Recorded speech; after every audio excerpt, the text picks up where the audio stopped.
जय हिंद दोस्तों, आप सभी का स्वागत है अपने चैनल एमटी एग्जाम में। मध्यकालीन भारत के इस श्रृंखला में आपको अरब आक्रमण से औरंगजेब की मृत्यु तक का पूरा सिलेबस जो आपके वनडे एग्जाम के लिए बहुत ही महत्वपूर्ण है और साथ में ही एग्जाम में आए ऑब्जेक्टिव क्वेश्चन प्रैक्टिस के रूप में कराया जाएगा। चलिए शुरू करते हैं आज की क्लास।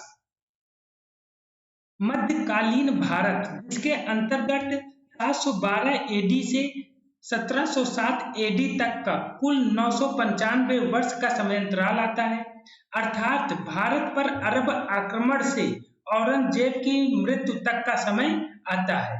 तो चलिए स्टार्ट करते हैं मध्यकालीन भारत का पार्ट 1, जिसमें आपको भारत पर अरब आक्रमण से शुरुआत करते हैं। भारत पर अरब आक्रमण, अरबी आए थे। कहां से आए थे? तो ये सऊदी अरब से आए थे। अरब आक्रमणकारी भारत में प्रवेश किए थे खैबर दर्रे से, वह सिंध क्षेत्र से आक्रमण किया था। तो आपको ये याद रखना है कि अरबी आए थे खैबर दर्रे से और आक्रमण सर्वप्रथम कहां पर किया था? सिंध क्षेत्र में किया था। पहला अरब आक्रमण 711 ईस्वी में अबैदुल्लाह ने किया था, जो कि क्या रहा? असफल रहा। इसके बाद दूसरा अरब आक्रमण 711 ईस्वी में बुदैल द्वारा किया गया, जो कि क्या रहा? ये भी असफल रहा। इसके बाद तीसरा अरब आक्रमण 712 ईस्वी में मोहम्मद बिन कासिम के द्वारा किया गया, ये क्या रहा? सफल रहा। तो इस प्रकार पहला सफल अरब आक्रमण मोहम्मद बिन कासिम द्वारा 712 ईस्वी में किया गया। इस प्रकार प्रथम मुस्लिम सफल आक्रमणकारी मोहम्मद बिन कासिम रहा, या प्रथम मुस्लिम अरब सफल आक्रमणकारी भी मोहम्मद बिन कासिम ही रहा। इसके बाद मोहम्मद बिन कासिम ने मुल्तान को जीता। कब? 712 ईस्वी में जीता है। ये मुल्तान पड़ता कहाँ है? तो ये मुल्तान कहाँ पड़ता है? तो ये पाकिस्तान में पड़ता है। उस समय का जो सिंध क्षेत्र था, ये वर्तमान के पाकिस्तान और भारत के बॉर्डर पर स्थित है, जिस पर अरबों द्वारा प्रथम सफल आक्रमण किया गया था। और यहीं पर ही क्या स्थित है? देवल बंदरगाह स्थित है। 712 ईस्वी में मोहम्मद बिन कासिम का सिंध पर पहला अरब आक्रमण की बात करते हैं, जो कि सफल रहा। तो देवल बंदरगाह से ही भारत व अरबियों के बीच व्यापार होता था। तो जब देवल बंदरगाह से अल हजाज के पानी के जहाज देवल बंदरगाह पर आए, जिन्हें सिंध क्षेत्र के राजा दाहिर के द्वारा लूट लिया गया था, और जब अल हजाज के द्वारा दाहिर से पूछा गया तो उसने मना कर दिया कि हमने आपका जहाज नहीं लूटा, लेकिन लूटे गए धन को वापस पाने के लिए अल हजाज ने मोहम्मद बिन कासिम को भेजा। तो इस प्रकार ये समझ लीजिए कि जो अल हजाज का सेनापति था, कौन? मोहम्मद बिन कासिम अल हजाज का सेनापति था। देवल बंदरगाह की बात करते हैं तो ये गुजरात के पास ही, नजदीक ही ये देवल बंदरगाह स्थित था, जो कि पाकिस्तान की तरफ से और भारत की तरफ से गुजरात के पास ये देवल बंदरगाह स्थित था। और यहाँ पर ही क्या, ये पूरा एरिया सिंध क्षेत्र है। तो यहाँ पर से ही होकर, इस तरह से यहाँ से होकर जहाज जब जाते थे तो ये देवल बंदरगाह पर कुछ समय के लिए रुकते थे, जिसे सिंध क्षेत्र का जो राजा था दाहिर, जिसके द्वारा क्या कर लिया गया था? लूट लिया गया था। मोहम्मद बिन कासिम के प्रथम आक्रमण के समय सिंध का राजा कौन था? दाहिर था, जो कि ब्राह्मण वंश का था, जिसकी दो पुत्रियां परिमला और सूरमला थी, जिनको कासिम ने अपहरण कर लिया और देवल बंदरगाह पर क्या कर लिया? कब्जा कर लिया। इसके अलावा कहा जाता है कि जब 714 ईस्वी में अल हजाज ने मोहम्मद बिन कासिम को वापस बुलाया, तो वह परिमला व सूरमला को ले गया दाहिर को मारकर। तो वो जब दाहिर को मार दिया और उसके बाद परिमला व सूरमला को अल हजाज के पास ले गया, तो फिर परिमला व सूरमला को अल हजाज ने बगदाद के खलीफा के सामने पेश करने को सोचा, लेकिन दोनों लड़कियों ने कासिम के द्वारा उनके ऊपर किए गए दुर्व्यवहार को बताया, जिसके कारण अल हजाज बहुत ही क्रोधित हुआ और उसने मोहम्मद बिन कासिम को चमड़े के जंजीरों में कसवाकर मरवा दिया। ये मोहम्मद बिन कासिम का अंतिम समय था। अब बात करते हैं जब इसने देवल बंदरगाह पर कब्जा कर लिया, तो इस प्रकार ये पहला आक्रमण सिंध क्षेत्र देवल बंदरगाह पर हुआ। उसके बाद नीरम बौद्ध स्थल को जीता।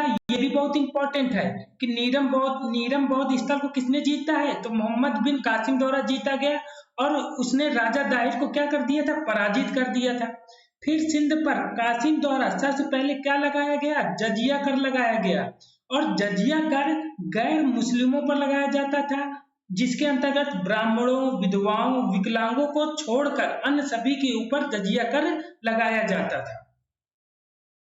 जजिया कर की बात करते हैं, हिंदू को मुस्लिम बनाने का सबसे बड़ा जरिया था, क्योंकि जो व्यक्ति जजिया कर देने में असमर्थ होता था उसको धर्म का परिवर्तन करने के लिए मजबूर कर दिया जाता था। और इस प्रकार यह भी कहा जा सकता है कि धन दौलत लूटने के साथ साथ धर्मांतरण भी अरब आक्रमण का सबसे बड़ा प्रभाव था। इस प्रकार बात करते हैं तो जो अरब आक्रमण की पूरी जानकारी जो हमें मिलती है ये चचनामा से मिलती है। किससे? चचनामा, जो कि अली अहमद की पुस्तक है। इससे हमको अरब आक्रमण की पूरी जानकारी मिलती है। अब जजिया कर की बात करते हैं तो कुछ शासक हैं जिसके द्वारा जजिया कर लागू किया गया, समाप्त किया गया, जिसमें फिरोज शाह तुगलक ने ब्राह्मणों पर सबसे पहले जजिया कर लगाया गया। तो अगर बात करें ब्राह्मणों पर जजिया कर लगाने वाला कौन था, तो ये फिरोज शाह तुगलक था। अकबर द्वारा 1564 ईस्वी में जजिया कर को क्या कर दिया गया था, समाप्त कर दिया गया था। औरंगजेब द्वारा 1679 ईस्वी में जजिया कर को पुनः लगा दिया गया था और उसके बाद मोहम्मद शाह रंगीला द्वारा जजिया कर को अंतिम रूप से समाप्त कर दिया गया था। तो ये क्या रहा, ये जजिया कर के बारे में कुछ विशेष बातें रहे जो कि एग्जाम के लिए बहुत ही इंपॉर्टेंट होते हैं।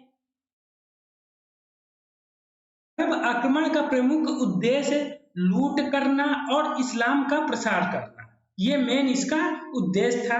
अरब आक्रमण का प्रभाव क्या हुआ, तो ऊंट पालन, खजूर की खेती, मानचित्र कला, मानसून, हिंदी का प्रयोग, दशमलव सिद्धांत, ये सब किसकी देन रही है, तो ये अरब की देन रही है। प्रथम मुस्लिम शासक यह अरबी कासिम बना जिसने सोने के सिक्के, दिरहम सिक्के जारी किए। तो दिरहम सिक्के जारी करने वाला प्रथम मुस्लिम शासक कौन था, यह अरबी शासक कौन था, तो वो कौन था, मोहम्मद बिन कासिम। हमने अभी आपको बताया कि 714 ईस्वी में जब अल हजाज द्वारा इसे वापस बुला लिया गया और चमड़े के जंजीरों पे कसवाकर मरवा दिया गया। इस प्रकार से इसका समय का क्या हो गया, अंत हो गया। इसके बाद कौन आए, तो अरब आक्रमण के बाद अब तुर्क आक्रमणकारी आते हैं। भारत पर तुर्क आक्रमण की बात करते हैं तो तुर्की कहां से आए थे, तो ये अफगानिस्तान के गजनी नामक स्थान से आए थे। अफगानिस्तान के गजनी नामक स्थान पर यामनी या गजनी वंश का क्या था, शासन था। तो इस प्रकार गजनी वंश का संस्थापक अल्पतगीन था, जो कि 932 ईस्वी में इसने स्थापना की थी और इसकी राजधानी क्या थी, तो ये गजनी थी। अल्पतगीन के बाद कुछ समय तक प्रीतगीन ने शासन किया। इसके बाद अल्पतगीन का ही दामाद हुआ गुलाम कौन था, सुबुक्तगीन था। 977 ईस्वी में ये क्या बना, इसका शासक बना। और सुबुक्तगीन के समय में ही महमूद जो गजनवी था, तो ये किसका पुत्र था, ये सुबुक्तगीन का पुत्र था। कौन, मोहम्मद गजनवी। तो पिता के शासन के समय महमूद गजनवी कहाँ का शासक बना था, खुरासन का शासक बना था। ये बहुत इंपॉर्टेंट है। तो कहाँ का शासक था, ये खुरासन का। कौन, महमूद गजनवी। और सुबुक्तगीन के बाद कौन शासक बना, तो ये महमूद गजनवी शासक बना। ये अभी हमने आपको बता दिया कि ये सुबुक्तगीन का क्या था, पुत्र था। भारत पर आक्रमण करने वाला प्रथम तुर्क सुबुक्तगीन था, जिसने 986 ईस्वी में इसने क्या किया था, आक्रमण किया था। और इसका आक्रमण क्या रहा, असफल रहा। लेकिन जो इसकी असफलता रही है, ये अरब आक्रमण के समय भारत पर जो प्रथम व दूसरे आक्रमणकारी अबदुल्लाह व बुदैल थे, वो तो पूरी तरह पराजित हो गए थे। लेकिन सुबुक्तगीन उतनी बुरी तरह पराजित नहीं हुआ था। लेकिन असफल जरूर हुआ था। तो आक्रमण के समय भारत पर शासन किसका था? सुबुक्तगिन ने जब आक्रमण किया था तो जयपाल का शासन था, जो कि पंजाब का हिंदू शाही वंश का ये क्या था? शासक था। सुबुक्तगिन की मृत्यु के बाद उसके दो जो पुत्र थे, अब्दुल कासिम महमूद व इस्माइल के बीच उत्तराधिकारी का युद्ध हुआ, जिसमें अब्दुल कासिम महमूद विजयी हुआ और गजनवी के नाम से शासक बना। यानी कि महमूद गजनवी के नाम से क्या बना? ये शासक बना। एक चीज याद रखिएगा कि एग्जाम में महमूद गजनी नाम से भी इसका नाम आता है और महमूद गजनवी नाम से भी आते हैं, दोनों तरीके से नाम आते हैं। तो आप महमूद गजनवी कहें या महमूद गजनी कहें। महमूद गजनवी की अब बात करते हैं। इसका शासन भारत में आक्रमण करने का रहा।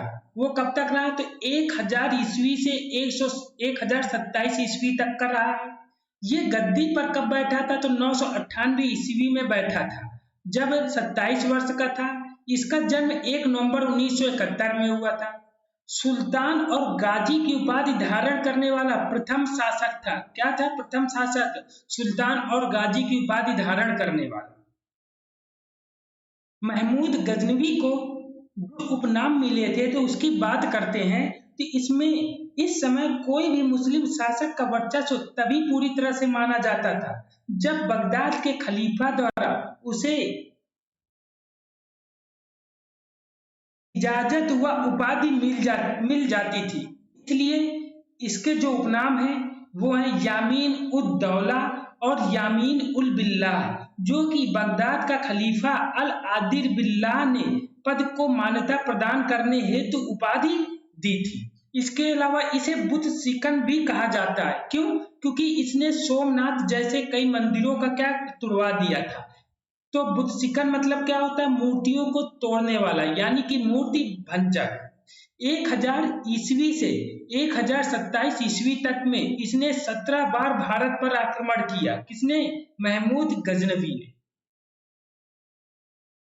इसने भारत पर 17 बार आक्रमण किया था। ये भी कहा जाता है कि जब सुबुक्तगिन की भारत पर मिली असफलता व मृत्यु को लेकर जब महमूद गजनवी ने कसम खाई कि जब तक भारत को पूरी तरह लूट नहीं लेगा या अपना शासन स्थापित नहीं कर लेगा, तब तक वह क्या करता रहेगा? आक्रमण करता रहेगा। और इस तरह इसने भारत पर 17 बार आक्रमण किया। महमूद गजनवी के भारत पर पहला आक्रमण की बात करते हैं तो ये 1000 ईस्वी में जयपाल के विरुद्ध रहा, जो कि क्या रहा? असफल रहा। इसमें कोई नतीजा नहीं निकला और पेशावर के कुछ भागों पर अधिकार कर ये क्या वापस लौट गया। लेकिन कुछ इतिहासकार कहते हैं कि इसका कोई उल्लेख नहीं मिलता, इसलिए यह युद्ध इतना मान्य नहीं है। इसके बाद भारत पर प्रथम सफल आक्रमण इसका 1001 ईस्वी में वहिंद का युद्ध था, जिसका शासक जयपाल शाही राजवंश का था और महमूद गजनवी, इन दोनों के बीच क्या हुआ था? आक्रमण युद्ध हुआ था, जिसमें विजेता कौन रहा? महमूद गजनवी। इसके बाद 1005 ईस्वी में मुल्तान पाकिस्तान पर पड़ता है, वहां पर इसने आक्रमण किया, जहां का शासक कौन था? अब्दुल फतेह उद दाऊद के विरुद्ध इसने आक्रमण किया था। 1008 ईस्वी में हिंदू शाही आनंद पाल को इसने पराजित किया। उसके बाद फिर 1008 ईस्वी में ही कांगड़ी पहाड़ी पर इसने, जो कि नागरकोट हिमाचल प्रदेश पर है, वहां पर इसने आक्रमण किया। कांगड़ी पहाड़ी पर ही क्या है? माता कांगड़ी देवी जी का मंदिर है। इस प्रकार जो नागरकोट की विजय मूर्तिवाद की पहली विजय बनी है। किसकी? महमूद गजनवी की। इसके बाद इसने 1012 से 13 के बीच में थानेश्वर शासक राजा राम के विरुद्ध अपना आक्रमण किया, जिसमें आदमकाद प्रतिमा, जो कि थानेश्वर के चंद्र स्वामिन की काश निर्मित प्रतिमा थी, को गजनी के रंग भूमि में रखवाया। कहां से लेकर? थानेश्वर से लेकर। इसके बाद इसने 1018 ईस्वी में कन्नौज, जो कि यूपी पर पड़ता है, राजपाल गुर्जर के विरुद्ध इसने क्या किया? आक्रमण किया, जो कि गुर्जर वंश का था। इसके बाद अब ये जो कन्नौज पर गुर्जर वंश का शासन था, तो इसके पहले कन्नौज पर एक त्रिपक्षीय संघर्ष हुआ था। राष्ट्रकूट पाल वंश, गुर्जर व प्रतिहार वंश के बीच में ये त्रिपक्षीय संघर्ष हुआ, जिसमें 3 वंशों का आक्रमण हुआ था। एक था राष्ट्रकूट, दूसरा पाल वंश, तीसरा गुर्जर व प्रतिहार वंश, जिसमें आखिरी जीत गुर्जर प्रतिहार वंश की हुई थी। इसलिए 1018 ईस्वी में कन्नौज पर आक्रमण के समय गुर्जर वंश के शासक राज्यपाल का शासन था। इसके बाद 1019 ईस्वी में कालिंजर अभियान हुआ, जिसमें विद्याधर के विरुद्ध, जो कि चंदेल वंश का था, उसके विरुद्ध इसने आक्रमण किया था। तो ये भी एग्जाम में आया था, क्वेश्चन आया हुआ है ये एग्जाम में कि चंदेल वंश का कौन शासक था जिसके विरुद्ध किसने महमूद गजनवी ने कालिंजर अभियान की शुरुआत की थी। तो कौन था वो? तो वो विद्याधर था। इसके बाद बात करते हैं तो अब सोमनाथ मंदिर पर जो आक्रमण हुआ था, तो 1025 ईस्वी में 16वां आक्रमण सोमनाथ मंदिर पर हुआ था, जो कि कहाँ पड़ता है? गुजरात में। इस समय शासक कौन था? भीम प्रथम, जो कि चालुक्य वंश का था। हिंदू आस्था को सबसे ज्यादा क्षति पहुंचाने वाला यह आक्रमण था। सोमनाथ की रक्षा में सहायता करने के कारण अनिल वाड़ शासक पर भी गजनवी ने क्या किया था? आक्रमण किया था। क्यों? क्योंकि भीम प्रथम की सहायता करने के लिए अनिल वाड़ के शासक आए थे, जिसके लिए क्रोधित होकर गजनवी ने अनिल वाड़ शासक पर भी क्या किया? आक्रमण किया। सोमनाथ मंदिर पर लटकती हुई तलवार वहां के लोगों द्वारा इस आस्था का प्रतीक था कि हमें वह मंदिर को कोई क्षति नहीं पहुंचा सकता। लेकिन चुंबकीय बल से लटकी हुई तलवार दीवारों के टूटने से गिर गई, जिससे वहां के लोगों को लगा कि हमारी देवी देवता कमजोर हो गए। सोमनाथ के मंदिर पर आक्रमण के समय शासक भीम प्रथम की सहायता करने के लिए अनिल वाड़ शासक आया था। तो ये कुछ चीजें रही हैं जिसके कारण इसने गजनवी ने अनिल वाड़ शासक पर आक्रमण किया। ये भी काफी इंपॉर्टेंट है एग्जाम के लिए, ये आपको याद रखना है। इसके बाद जब ये सोमनाथ मंदिर को लूटकर महमूद गजनवी वापस जा रहा था, तो मंदिर को लूटकर वापस जाते हुए जाटों ने आक्रमण कर दिया था और कुछ संपत्ति को क्या कर ली? वापस लूट लिया था। तो जो जाट थे ये कौन थे? खोखर जाति के होते थे, जिन्हें जाट या खोखर जनजाति कहा जाता था। तो इस प्रकार जो खोखर जनजाति होती थी ये लुटेरों की एक जाति थी जो लोगों को लूटकर अफगान वापस भाग जाते थे। इसलिए 1027 ईस्वी में इसने 17वां आक्रमण महमूद गजनवी द्वारा, अंतिम आक्रमण जो कि था ये खोखर जनजाति या जाटों के विरुद्ध था, जो कि कहां पर? पश्चिमी पाकिस्तान में रहते थे। 1027 ईस्वी में जब ये खोखरों के विरुद्ध अपना अभियान कंप्लीट करके ये वापस जा रहा था, तो इसकी मृत्यु 1030 ईस्वी में हो गई थी। महमूद गजनवी के जो आक्रमण का प्रभाव रहा है, इससे क्या प्रभाव हुए हैं? तो पंजाब, सिंध व मुल्तान में गजनी के गवर्नरों की नियुक्ति कर मुस्लिम शासन की इसने क्या की? स्थापना की। इंपॉर्टेंट है। इसके अलावा भारतीय राजाओं को पराजित कर भारतीय राजनीति की इसने क्या कर दी? पोल खोल दी।